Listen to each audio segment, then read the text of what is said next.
अगला प्रश्न है कि एसपीटी 1949 जो संथाल परगना टेनेंसी एक्ट है 1949 में कृषि वर्ष की परिभाषा क्या है।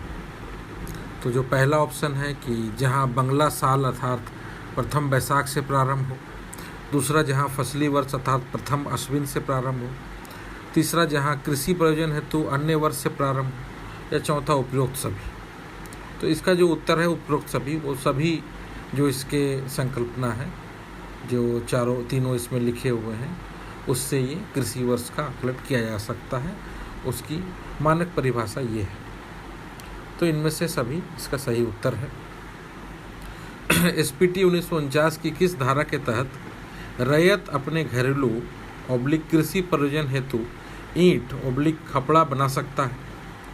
पहला ऑप्शन है धारा 11, दूसरा 12, तीसरा 14 और चौथा 15।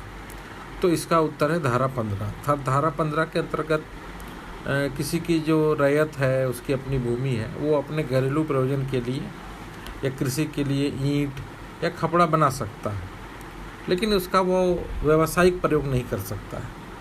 तो एसपीटी 1949 में ही एक धारा है धारा 17, जिसके अंतर्गत जो पेड़ है उसका भी वो निजी उपयोग कर सकता है, उसे उद्यान लगा सकता है, वृक्ष लगा सकता है, लेकिन व्यावसायिक प्रयोग नहीं कर सकता है।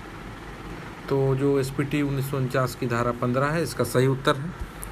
अगला प्रश्न है कि एसपीटी 1949 से पूर्व यूल रूल 1856 में लागू हुआ।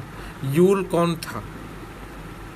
तो जो पहला ऑप्शन है कि चतरा का कमिश्नर, दूसरा गया का कमिश्नर, तीसरा रांची का कमिश्नर और चौथा भागलपुर का कमिश्नर। तो जो इसका जो चौथा आंसर है भागलपुर का कमिश्नर, वो सही है, क्योंकि जो पुलिस रूल है 1856 यूल रूल, जिसमें बहुत से मूलभूत बातें आई, उसे संथाल पुलिस नियमावली भी कहते हैं।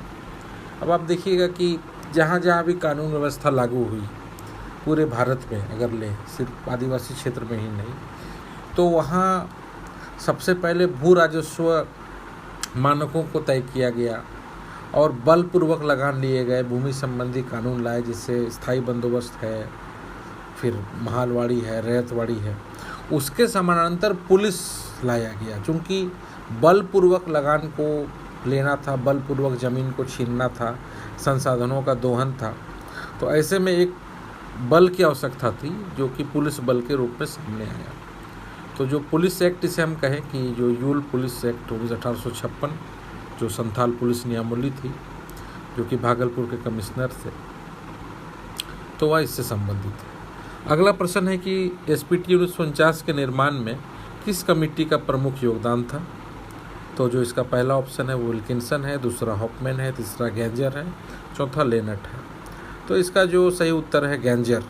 जो 1935 में जो गैंजर कमेटी बनी, उसी की बातों को जो ही 1949 में लागू किया गया और संथाल परगना में बातें आई। ये उसी समय की बात है जब आज़ादी से पहले ये कमेटी बनी, और जब भारत आज़ाद हो गया तो इससे दर्जा मिला कानून का। तो इसका सही उत्तर है गैंजर। अगला प्रश्न है कि एसपीटी 1949 का मूल नाम क्या था।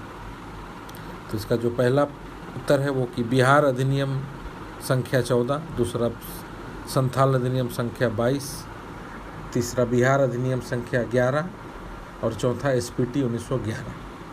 तो इसका जो सही उत्तर है वो है कि बिहार अधिनियम संख्या 1914, क्योंकि यहाँ जानने की बात है कि 1912 में बिहार का गठन किया गया है। हालांकि 36 में जो है फिर बाद के दिनों में बिहार, बंगाल, उड़ीसा का विभाजन हुआ है। तो ये जो क्षेत्र है मूलतः बिहार में थे, तो बिहार अधिनियम संख्या 14 के अंतर्गत इसके मूल नाम को लाया गया और इससे बाद के दिनों में 1892 के जो इंडियन काउंसिल है एक्ट है, क्योंकि जो केंद्रीय कानून भारत में चल रहा था वो 1892 का इंडियन काउंसिल एक्ट था, उसके तहत वो कानून को पारित करवाते थे। और जब भारत आज़ाद हो गया तो यहाँ भारत सरकार द्वारा ही इसे लागू किया गया। अगला प्रश्न है कि जंगल महल क्षेत्र में कौन नहीं था। तो पहला ऑप्शन है बीरभूम, दूसरा बांकुड़ा, तीसरा मिदनापुर, चौथा सरायकेला। तो इसका जो चौथा ऑप्शन है सरायकेला, क्योंकि सरायकेला और खरसवां 2 स्टेट थे, तो इन क्षेत्रों में यह लागू नहीं था। तो इसकी जो मूल अवधारणा है जंगल महल की, जंगल महल भी कहते हैं, ये एक पहाड़ी राज्य है जो कि 1805 में बना और 1833 तक ये चलते आया, जब तक कि नहीं साउथ वेस्ट फ्रंटियर एजेंसी बनी तब तक यह चलते ही आया था। जो 1805 का रेगुलेशन 18 है, इसके तहत इनमें जो उप जिला मजिस्ट्रेट बनाए गए इन क्षेत्रों में, बाद के दिनों में बीरभूम के बाद जो है मानभूम भी है, इससे अलग हुआ। और इनको बनाने का प्रमुख उद्देश्य था कि वही कि बलपूर्वक जो है कर व्यवस्था को लागू किया जाए। जो पहाड़ी राज्य हैं इनमें जो पहाड़िया थे, संथाली थे और जो महतो थे, इनसे बलपूर्वक जो है टैक्स लिया गया। इसी क्रम में बहुत बार ऐसा देखने को मिला कि कभी जो पहाड़िया जनजाति यहाँ से विस्थापित हुई, बहुत बाद में बहुत भारी संख्या में संथालों का भी जो है वो उड़ीसा के क्षेत्र और बंगाल के अन्य क्षेत्रों में जो है प्रवासन हुआ और एक आंदोलन की लंबी श्रृंखला यहाँ देखने को मिलती है। तो इसका जो सही उत्तर है वो सरायकेला है। 7वां नेक्स्ट कि एसपीटी 1949 को नवी अनुसूची में किस वर्ष लाया गया? पहला ऑप्शन 1980, दूसरा 1985, तीसरा 1990, चौथा 1995। तो इसका सही उत्तर है 1990, क्योंकि जो 66वां संशोधन किया गया भारतीय संविधान में वो इसी के लिए किया गया था कि नवी अनुसूची में से ले आया जाए ताकि इसमें न्यायिक हस्तक्षेप ना हो। संसद इसमें हस्तक्षेप कर सकती थी परंतु इसे कानूनी तौर पर चुनौती नहीं दी जा सकती थी। और इसके अंतर्गत जो पहला भारतीय संविधान संशोधन हुआ 1951 में, वो नवी अनुसूची को जोड़ा गया और अभी जो है मूल रूप से इसमें करीब 284 कानून हैं जो कि इस अनुसूची में है। इसमें CNT भी जो है इसी वर्ष 1990 में ही इसे नवी अनुसूची में लाया गया। तो इसका जो सही उत्तर है वो 1990 है। अगला प्रश्न है कि एसपीटी 1949 की किस धारा को छोड़कर सभी धाराओं को नवी अनुसूची में डाला गया? पहला ऑप्शन 51, दूसरा 52, तीसरा 53, चौथा 54। तो इसका उत्तर जो है वो धारा 53।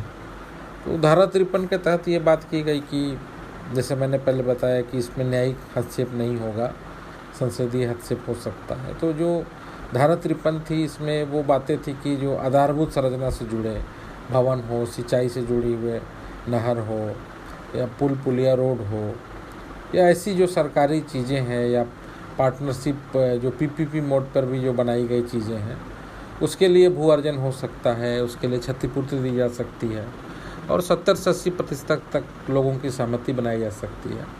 तो इस धारा को छोड़ दिया गया, तो धारा 53 थी। तो इसका सही उत्तर है धारा 53। अगला प्रश्न है कि भू अभिलेखों में तामिल शब्द का अर्थ क्या है? तो बराबर हम जो भू अभिलेख से संबंधित जो शब्द हैं और वहाँ हम पाते हैं कि इस प्रकार के शब्द आते हैं। तो तामिल शब्द का अर्थ क्या है? इसका पहला ऑप्शन है खेसरा, दूसरा रकबा, तीसरा क्रियान्वयन और चौथा अभिलेख। तो इसका जो सही उत्तर है वो तीसरा क्रियान्वयन।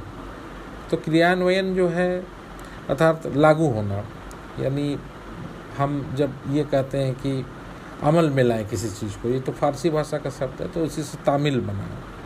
तो जो आज्ञा होते हैं, जो वचन होते हैं, जो आदेश होते हैं, जो सरकारी आदेश होते हैं या न्यायिक आदेश होते हैं, उसे हम तामिल करते हैं यानी मानते हैं। और बहुत जगह तामिला प्राप्त नोटिस भी हमें शब्द आता है। तो इसका जो सही उत्तर है वो क्रियान्वयन से है। अगला प्रश्न है कि खेसरा संख्या क्या होता है? तो इसका पहला ऑप्शन है या एक प्लॉट / सर्वे नंबर होता है जो गाँव का उपविभाजन है, दूसरा यह संपूर्ण लगान पट्टा है, तीसरा यह एक बंधक जमीन है, चौथा यह एक न्यायिक आदेश है। तो इसका जो पहला ऑप्शन है कि यह एक प्लॉट / सर्वे नंबर होता है जो गाँव का उपविभाजन है। तो इसके तहत जो खेसरा संख्या है उसमें पूरी चौहद्दी होती है और गांव के प्रत्येक उत्तर, दक्षिण, पूर्व, पश्चिम के रूप से और भी जो मानक जो उसमें चिन्ह है उसको भी हम प्रस्तुत करते हैं। पूरा क्षेत्रफल होता है और उस रूप में उसे ऐसा प्रस्तुत करते हैं कि वो एक उप विभाजन के रूप में लगे। हर जो प्लॉट है वो एक दूसरे से अलग दिखे और उसे एक नंबर देते हैं जो खेसरा संख्या होता है। और खाता संख्या इससे विपरीत है, यानी खाता संख्या जैसे हम बैंक अकाउंट खोलते हैं तो उसी प्रकार का ज़मीन का भी एक अपना एक बैंक अकाउंट है। तो ज़मीन का जो एक खाता संख्या है अपना, तो वो ज़मीन का खाता संख्या है, जो सीरियली 1 2 3 4 ऐसे करके जो गाँव के संदर्भ में अगर मिले तो वो भी एक अकाउंट नंबर की तरह उसे हम प्रस्तुत करते हैं। परंतु उसमें जो पूरा विवरण होता है या पूरा क्षेत्रफल होता है, पूरा सर्वे होता है, वो अनुपस्थित होता है खाता संख्या में। जब हम खेसरा संख्या जब उसको हम देते हैं तो उसमें जो है पूरे प्लॉट का सर्वे नंबर होता है, उसे मापा गया होता है और उसकी पूरी चौहद्दी क्षेत्रफल उस पर होता है। तो इसका जो पहला ऑप्शन है वो सही है। तो पहला जो प्रश्न है कि संथाल परगना जिले का निर्माण कब हुआ? तो पहला ऑप्शन है 1833, दूसरा 1837, तीसरा 1854 और चौथा 1855। तो जो इसका सही उत्तर है वो है 1855। चूँकि इससे पहले अगर हम रामगढ़ हिल ट्रैक को देखें तो यह क्षेत्र पहाड़िया क्षेत्र के रूप में था और 1772-73 में अंग्रेज़ों ने इसे अपने भूमि प्रशासनिक क्षेत्र के अंतर्गत लिया। फिर दामिनी को आया 1824 में। उसके बाद जो है इन क्षेत्रों को जो है अंग्रेज़ों ने अपने अंतर समाहित किया। इसके बाद जो है इसके प्रारूप 1833-34 में आए। तो इस प्रकार जो व्यवस्थाएं अंग्रेज़ों द्वारा स्थापित हुई वहाँ शोषण ही हो रहा था लोगों का। तो इसके लिए हम देखते हैं कि आंदोलन की एक लंबी श्रृंखला है। तो जो बहुत ही उग्र आंदोलन हुआ जिसे हम संथाल हुल आंदोलन कहते हैं, 1855 में हुआ, जिसमें कि बहुत से संथालों ने बहुत ही उग्र तरीके से आंदोलन किया। इसे कार्ल मार्क्स ने जन क्रांति का भी नाम दिया है। तो इसके बाद जो है अंग्रेज़ों ने 1855 में संथाल परगना जिले का निर्माण किया। अगला प्रश्न है कि संथाल परगना अधिनियम से संबंधित निम्नलिखित में से कौन सा कथन असत्य है? तो इस प्रकार के प्रश्न बहुत आते हैं। आप इसको ध्यान से देखें कि सत्य है या असत्य है। तो यहाँ असत्य लिखा हुआ है। तो पहला ऑप्शन है कि 1949 एसपीटी अधिनियम का पूर्वगामी अधिनियम 1872 रैयती कानून था। दूसरा 1937 के संथाल परगना इंक्वायरी कमेटी ने 1949 एसपीटी अधिनियम की रूपरेखा तैयार की। तीसरा 1949 एसपीटी कानून में 19 अध्याय एवं 271 धाराएं हैं। चौथा 2016 में एसपीटी 2049 अधिनियम में कुछ संशोधन किए गए। तो जो असत्य है वो है 1949 एसपीटी कानून में जो 19 अध्याय 271 धाराएं, क्योंकि इसमें सिर्फ 9 अध्याय और 72 ही धाराएं हैं। तो एक छोटा कानून है, तो यह सत्य होगा। तो जो ये 19 अध्याय और 271 जो धाराएं वो CNT एक्ट 1908 में है, इसे भी हमें समझना है। अगला प्रश्न है कि एसपीटी 1949, मैं संथाल परगना जो अधिनियम है उसे एसपीटी लिख रहा हूँ। तो एसपीटी अगर आपको प्रश्न में आए तो आपको सीधे इससे लिंक करना है। 1949 निम्नलिखित में से किस जिले में लागू नहीं है? पहला प्रश्न ऑप्शन है दुमका एवं साहेबगंज, दूसरा गोड्डा एवं देवघर, तीसरा पाकुड़ एवं जामताड़ा, चौथा सिमडेगा एवं गढ़वा। तो इसका जो चौथा ऑप्शन है सिमडेगा एवं गढ़वा, यहाँ लागू नहीं है। बाकी 6 जिले में ये लागू है, जहाँ पर संथालों की जनसंख्या मूल रूप से अधिक हो। अगला प्रश्न है कि एसपीटी 1949 की धारा 14 के अनुसार भूस्वामी द्वारा कोई रैयत के किसके आदेश से बेदखल किया जा सकता है? तो पहला ऑप्शन है अनुमंडल पदाधिकारी, दूसरा अपर उपायुक्त, तीसरा उपायुक्त, चौथा आयुक्त। तो इसका जो सही उत्तर है वो है उपायुक्त। अगला प्रश्न है कि 1949 में बंजर भूमि एवं खाली जोतों की बंदोबस्ती से संबंधित कौन सी धाराएं हैं? तो इसका जो ऑप्शन है पहला धारा 27 से 42, दूसरा 50 से 55, तीसरा 60 से 65 और चौथा 77 से 92। तो जो इसका पहला ऑप्शन है 27 से 42, जिसमें कि भूमि बंजर भूमि एवं खाली जोत से संबंधित बंदोबस्ती के बारे में लिखा गया है। अगला प्रश्न है कि किस धारा के अनुसार एसपीटी 1949 में उपायुक्त गांव की बंजर भूमि को जाहिर थान, शमशान एवं कब्रिस्तान के लिए पृथक कर सकता है? तो एक महत्वपूर्ण प्रश्न है। तो इसका पहला ऑप्शन है धारा 34, दूसरा धारा 35, तीसरा धारा 40 और चौथा धारा 45। तो इसका जो पहला ऑप्शन है धारा 34, इसके अंतर्गत जो है वो इस प्रकार की भूमि को, बंजर भूमि को जाहिर स्थान, शमशान, कब्रिस्तान यानी सांस्कृतिक मूल्यों के लिए पृथक कर सकता है, उसका निर्माण कर सकता है। अगला प्रश्न है कि वर्ष 2016 में एसपीटी 1949 के तहत किस धारा में संशोधन करते हुए जमीन की प्रकृति बदलने का अधिकार दिया गया? तो एक महत्वपूर्ण प्रश्न है। पहला इसका ऑप्शन है एसपीटी 1949 धारा 11, दूसरा धारा 19, तीसरा धारा 13 और चौथा धारा 20। तो जो इसका जो तीसरा ऑप्शन है कि धारा 13 जो सही है। तो इसके अंतर्गत जो पूर्व में जो 1949 में जो नियम थे कि जो ज़मीन की प्रकृति अर्थात उससे गैर कृषि बदलने का अधिकार एकदम नहीं था, बिल्कुल ही नहीं था। आप उसको चेंज नहीं कर पाते। अगर आप उस भू अधिकृति को प्राप्त करते हैं तो आप उसे बदल नहीं सकते थे। लेकिन वर्ष 2016 में जो है इसमें संशोधन किया गया, यानी जो भूमि की प्रकृति बदलने का अधिकार दिया गया, जैसा कि सीएनटी की धारा 21 में है, उसी प्रकार इस धारा की एसपीटी 13 में इसे गैर कृषि के रूप में बदलने का भी अधिकार दिया गया है। अगला प्रश्न है कि जमीन संबंधी मुआवजा हेतु SAR अर्थात विशेष क्षेत्र अधिनियम यानी स्पेशल एरिया रेगुलेशन का निर्माण किस वर्ष हुआ? तो ये भी एक महत्वपूर्ण प्रश्न है। पहला 1967, दूसरा 1968, तीसरा 1969 और चौथा 1970। तो जो इसका तीसरा ऑप्शन है 1969 वह सही है। तो इसके अंतर्गत जो है विशेष क्षेत्र अधिनियम के अंतर्गत इसमें संशोधन हुए थे। बहुत से मामले आ रहे थे कि जो सीएनटी की ज़मीन है, एसपीटी की ज़मीन है, उसको गैर आदिवासी लोग जो है उससे हड़प रहे थे या उसका दोहन कर रहे थे। तो ऐसे में जो कंपनसेशन का जो कोर्ट है इस धारा के अंतर्गत चलता था और जो इसकी जो एसपीटी धारा 20 का जो भाग 5 है उसमें SAR का प्रबंध किया गया, जिस प्रकार सीएनटी की धारा 71 का में किया गया।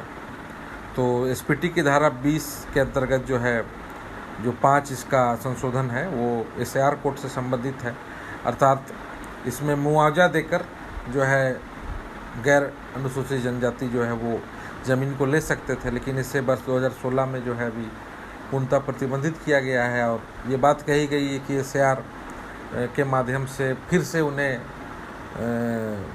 यानी दखल दिलाया जा सके, अर्थात जो पहले से लिए उनकी बेदखली हो। तो इसका सही ऑप्शन है 1969। अगला प्रश्न है कि एसपीटी 1949 के तहत कितनी समय सीमा बंदोबस्ती ज़मीन के लिए आबाद हेतु रखी गई है? तो इसका जो पहला ऑप्शन है 2 वर्ष, दूसरा 5 वर्ष, तीसरा 10 वर्ष, चौथा 15 वर्ष। तो इसका जो दूसरा ऑप्शन है 5 वर्ष। तो एसपीटी की जो धारा 33 है उसमें यह लिखा हुआ है कि उपायुक्त ऐसा कर सकता है यदि उसकी 5 वर्ष की समय सीमा आबाद हेतु वो नहीं रखता है तो उससे फिर से वो बंदोबस्ती कर सकता है। तो इस संदर्भ में जो इसका दूसरा ऑप्शन है वो सही है, 5 वर्ष। अगला प्रश्न है कि एसपीटी 1949 के तहत ग्राम प्रधान की नियुक्ति हेतु कितने रैयतों की सहमति से उसे चुना जा सकता है? तो इसका जो पहला ऑप्शन है 1/3 1/3, दूसरा 2/3, तीसरा 50% और चौथा 100%। तो इसका जो दूसरा ऑप्शन है 2/3 यानी इसके धारा जो 5 है उसमें उपायुक्त जो है 2/3 सहमति से ग्राम प्रधान की नियुक्ति करता है, उसे नोटिफाइड करता है।